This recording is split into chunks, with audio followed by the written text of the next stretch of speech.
Okay, great. Okay.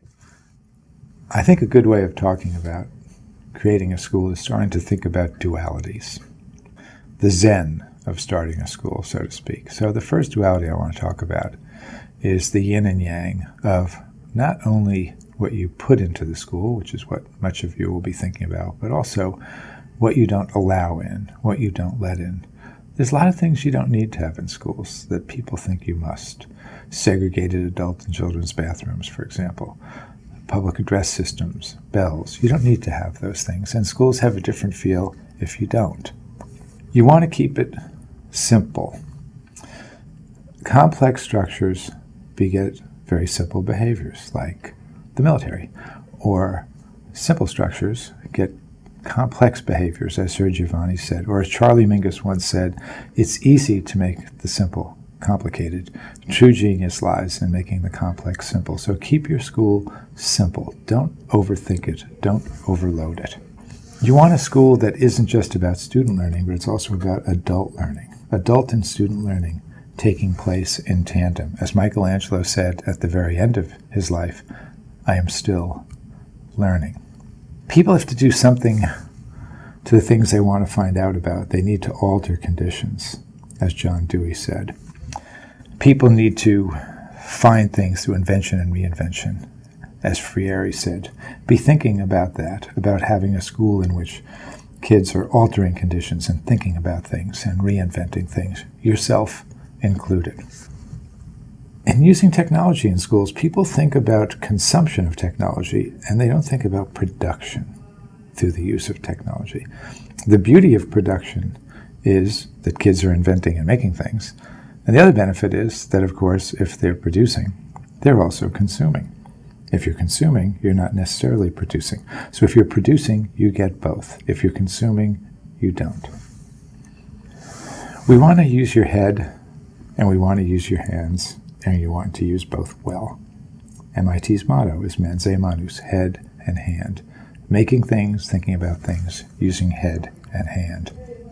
Tinkering is the great fun that a lot of us have, experimenting and taking things apart and fixing machines and the like.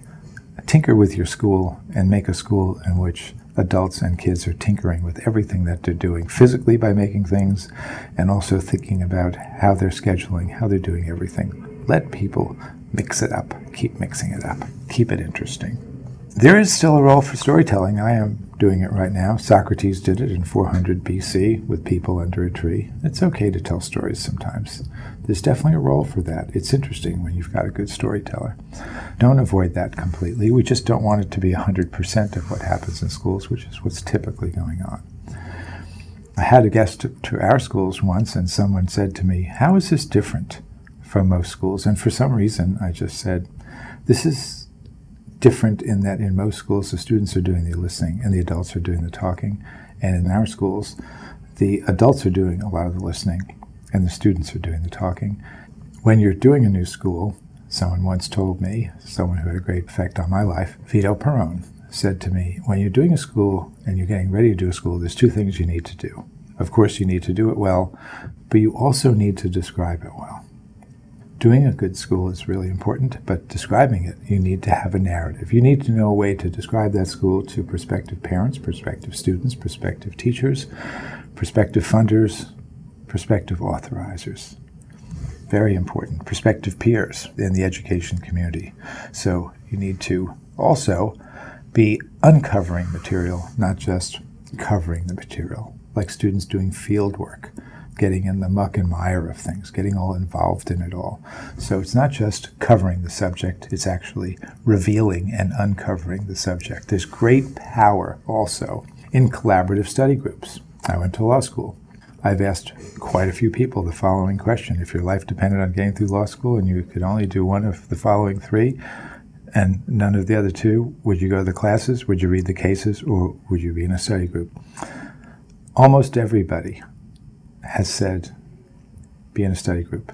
Most recently, someone who's now a U.S. Senator, as a matter of fact, said to me, be in a study group 10 times over. Engagement. You want everybody to be engaged. You want the adults to be engaged. You want the students to be engaged. You find meaning. Meaning comes from being engaged. You want people to be perplexed, in the good sense of being perplexed. The great engineers that I know, the great educators I know, the great artists I know, they're obsessed with how to do it better. They're perplexed about what's not good enough and how to do it better. That's a good posture to take, because perplexity and the paradox of perplexity has a healing effect, in that when you get to that next level and you figure that thing out and you have that aha, you feel some satisfaction, and that inspiration has motivated you, and you've taken the invisible and you've made it visible. You've exhibited what you've come up with. Public exhibitions are absolutely critical in schools for adults, for students to publicly exhibit their work and their thinking, just like I'm doing right now. And then you go to be perplexed about the next thing that you're perplexed about. As we get to the end of this, I want to talk a little bit about stability and churning. Having been principal of a 350-year-old high school, I found that people really, really valued stability. I think stability can be overemphasized at the expense of losing churning and mixing it up. Of course, you don't want it to be unstable, but you don't want it to be stuck. There has to be a lot of oxygen. Einstein said it was easy to discover the theory of relativity. All I had to do was ignore a few basic axioms. If you're creating a new school, think about that. Ignore a few basic axioms. And remember, it's not just what you put in, it's what you let in.